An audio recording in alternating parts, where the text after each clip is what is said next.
तीसरा सवाल एक साथी ने ये भेजा कि 12 रबीउल अव्वल को अगर बरेलवी उलमा कॉन्फ्रेंस मुनाक़द करे तो बिदात, और अगर देवबंदी उलमा करे तो जायज़, ये फ़र्क क्यों? बहुत अच्छा सवाल है।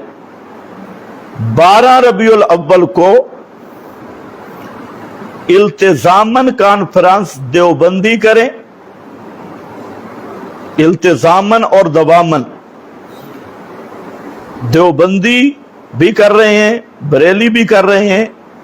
हमने अल्हम्दुलिल्लाह इसीलिए 12 रबीउल अव्वल की कॉन्फ्रेंस से खत्म कर दी है। 12 रबीउल अव्वल की कहीं भी कॉन्फ्रेंसें हैं, जो साथी भी हमसे टाइम मांग रहे हैं, क्योंकि अब इन्होंने कम अज कम ये इस दर्जे तक पहुंच गई हैं ये कॉन्फ्रेंसें कि तशब्बो बिल मुब्तदीन के दायरा में दाखिल हो चुकी है।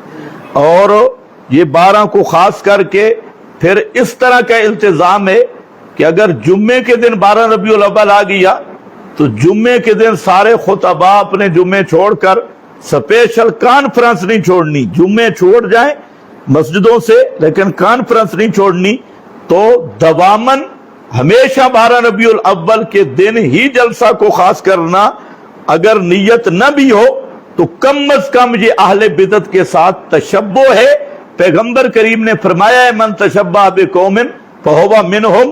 तो जैसे बिदत से बचना है, तशब्बो बिल बिदत से बचना है, तो मेरी अपने मोहतरम उलमाए किराम से भी यही इल्तिमास है कि आप भी खुदा के लिए तौहीद व सुन्नत का नाम लेते हैं तो हर साल एक मकाम पे 12 रबीउल अव्वल मनाना और उस पे इल्तिजाम करना, दवाम करना।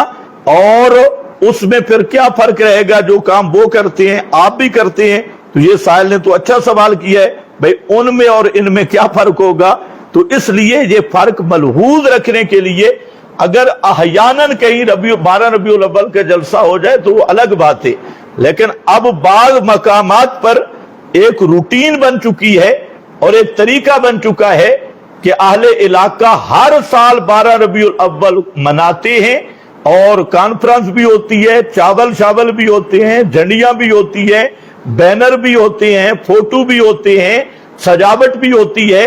और ये जो फेल है ये कम अज कम इसका दर्जा ये है कि ये अहले बिदत के साथ मुशाबहत है, इल्तिबास है। इसलिए उलमाए किराम से फिर मैं मिन्नत भी करूंगा और गुजारिश भी करूंगा कि आप इस चीज का अगर करनी है अहयानन करो, दवामन इल्तिजामन एक मकाम को इस तरह मुकर्रर कर लेना, तो ये तशब्बो बिल मुब्तदीन से कम दर्जा हमें नजर नहीं आता। अल्लाह हमें हर किस्म की बिदत और बिदआत के तशब्बो और मुशरिकीन के तशब्बो से अल्लाह हमें महफूज रखे। आमीन।